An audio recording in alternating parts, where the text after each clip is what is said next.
Assalamualaikum warahmatullahi wabarakatuh. Baiklah, kali ini saya akan mempresentasikan tugas mata kuliah Cyber Security Management pada 10 kasus undang-undang ITE dan di dalam negeri dan di luar negeri, di mana analisis penerapan undang-undang ITE dan di undang-undang serupa di berbagai negara. Saya Bayu Sep Aurelia Putra dengan NIM C1D1230054 dengan dosen pengampu Bapak Bambang Purnomo SEMM. Sebelum membahas lebih lanjut mengenai kasus-kasus tersebut, kita harus mengetahui bahwa latar belakang terkait Undang-Undang ITE.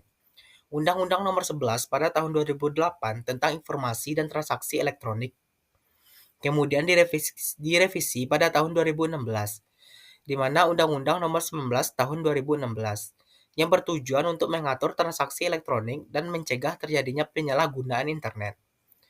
Pada pasal kontroversial, pasal 27 yaitu pencemaran nama baik dan pasal 28 ujaran kebencian. Berikut kita akan membahas terkait kasus-kasus. Yang pertama kita akan membahas kasus yang terjadi di Indonesia. Yang pertama ada kasus Prita Mulyasari yang terjadi pada tahun 2009. Kronologi kasusnya yaitu Prita Mulyasari mengirimkan email berisi keluhan tentang pelayanan rumah sakit Omni Internasional Tangerang kepada teman-temannya. Email tersebut viral dan menyebar luas di internet. Dakwaannya yaitu Prita dijerat dengan pasal 27 ayat 3 Undang-Undang ITE tentang pencemaran nama baik dan pasal 310 dan 311 KUHP. Proses hukumnya di mana Prita sempat ditahan di Lapas Wanita Tangerang selama 21 hari.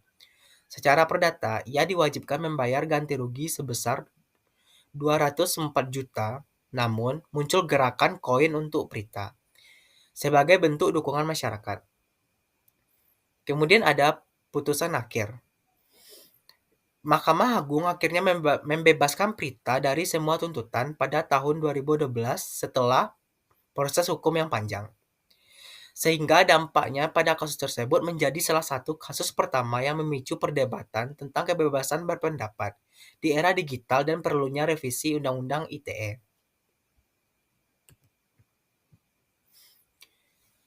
Berikut kasus kedua yaitu kasus Baik Nuril Maknun yang terjadi pada tahun 2017.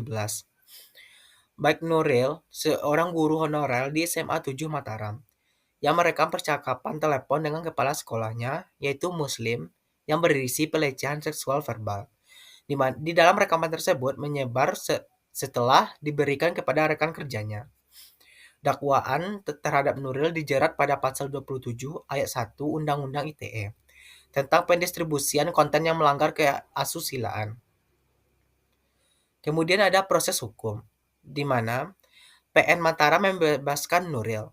Namun, MA mengabulkan kasasi jaksa dan menjatuhkan vonis selama 6 bulan penjara dan denda sebesar 500 juta. Putusan akhir di mana Presiden Joko Widodo memberikan amnesti kepada Baik Nuril pada tahun 2019, di mana setelah PK ditolak oleh MA. Sehingga dampaknya kasus ini memicu diskusi tentang perlindungan korban pelecehan seksual dan paradoks dalam penerapan Undang-Undang ITE. Yang ketiga ada kasus Florence Sihombing pada tahun 2014. Florence seorang mahasiswa S2 UGM yang membuat status di akun page yang menghina warga Yogyakarta setelah tidak dilayani di SPBU Lempuyangan karena antrean khusus. Dakwaan Florence dijerat dengan pasal 27 ayat 3 Undang-Undang ITE tentang pencemaran nama baik. Proses hukumnya di mana Polda Daerah Istimewa Yogyakarta menerapkan Florence sebagai tersangka setelah laporan dari LSM, Kajian Hukum dan Keadilan. Putusan akhirnya di mana PN Yogyakarta menjatuhkan hukuman 2 bulan penjara dengan masa percobaan 6 bulan dan denda sebesar 10 juta rupiah. Kemudian dampaknya yaitu kasus ini menjadi sebuah pembelajaran tentang etika bermedia sosial dan batas-batas kebebasan berpendapat. Kemudian yang keempat ada kasus Saiful Mahdi yang terjadi pada tahun 2019. Saiful Mahdi merupakan seorang dosen Universitas Syah Kuala, di mana mengirimkan pesan di grup WhatsApp yang mengkritik proses rekrutmen dosen di Fakultas Teknik Unsia yang dianggap yang tidak transparan.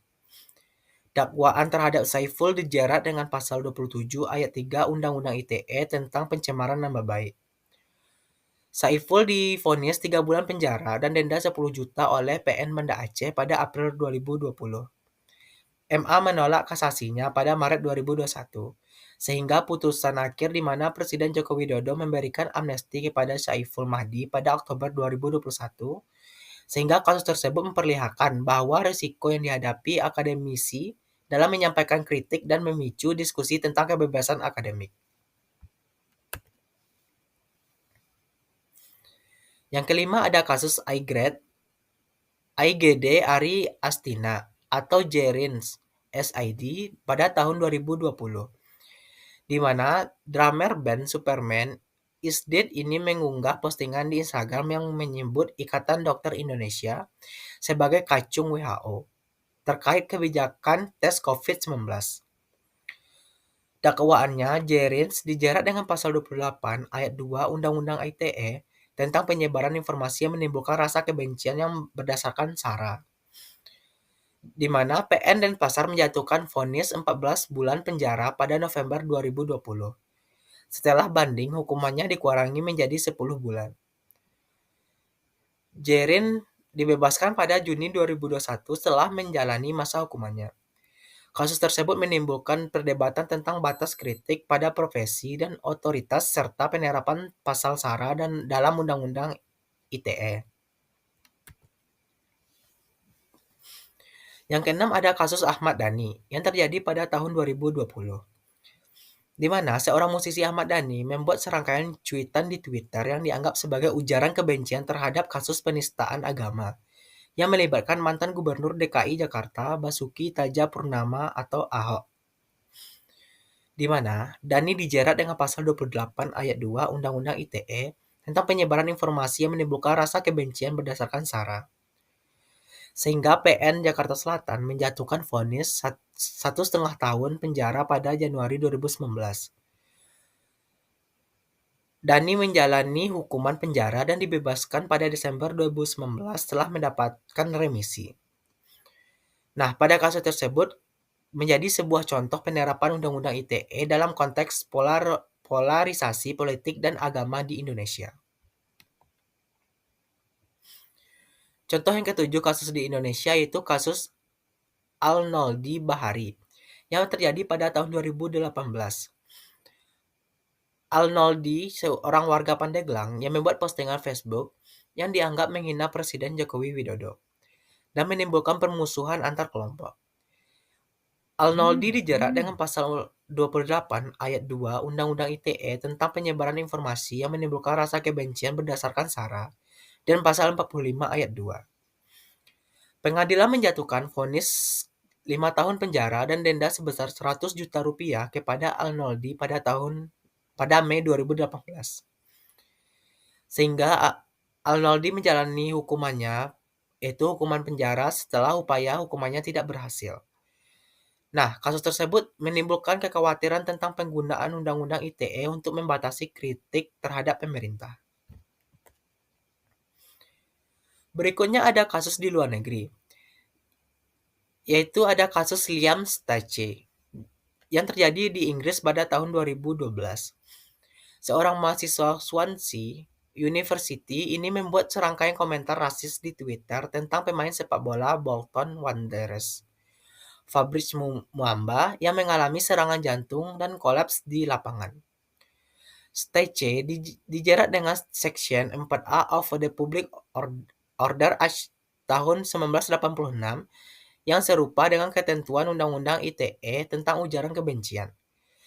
Stace mengaku bersalah di pengadilan dan menyatakan bahwa ia mabuk saat membuat komentar tersebut, sehingga pengadilan Swansea menjatuhkan hukuman 56 hari penjara dan Swansea University menghentikan sementara studinya.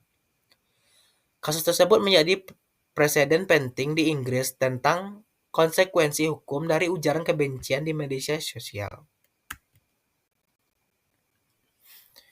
Kemudian ada kasus Mark Machen atau Con dan Kuala yang terjadi pada Skotlandia pada tahun 2018.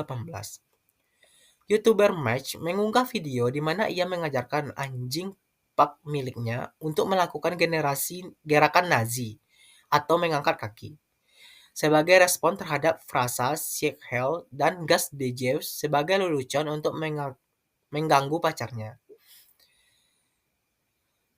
Machen dijerat dengan Section 127 of the Communication Act pada 2003 karena mengunggah materi yang sangat menyinggung atau antisemit.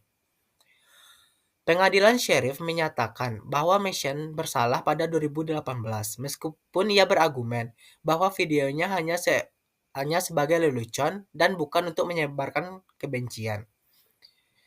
Machen dijatuhi denda sebesar 800 euro dan menolak untuk membayarnya sebelum akhirnya terpaksa melakukan untuk menghindari penjara.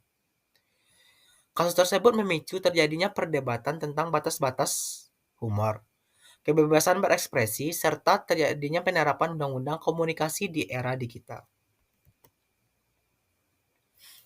Kemudian yang terakhir ada kasus dari luar negeri yaitu kasus Amos Y yang terjadi pada Singapura tahun 2015. Remaja yang berumur 16 tahun ini mengunggah video YouTube yang berjudul Lee Kuan Yew is Finally Dead, di mana segera setelah kematian mantan PM Singapura tersebut. Video tersebut berisi kritik pedas terhadap Lee dan juga berisi konten yang dianggap menghina agama Kristen. Dakwaan tersebut Yi dijerat dengan Section 298 dari Penal Kode Singapura, penghinaan terhadap perasaan agama, dan Protection from Harassment Act atau POHA yang serupa dengan ketentuan dalam Undang-Undang ITE. Yi dinyatakan bersalah pada Mei 2015 dan kemudian ditahan untuk evaluasi psikiatris. Kemudian ada putusan akhirnya di mana pengadilan menjatuhkan hukuman 4 minggu penjara yang dianggap telah dijalaninya selama masa tahanan. Sehingga dampak dari kasus tersebut menjadi sebagai sorotan internasional tentang pembatasan kebebasan berekspresi di Singapura dan penerapan undang-undang terkait konten online.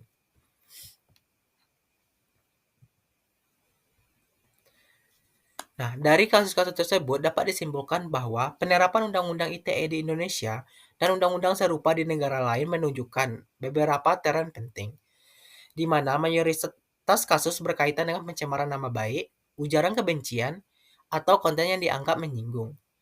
Dengan media sosial menjadi tempat utama terjadinya pelanggaran.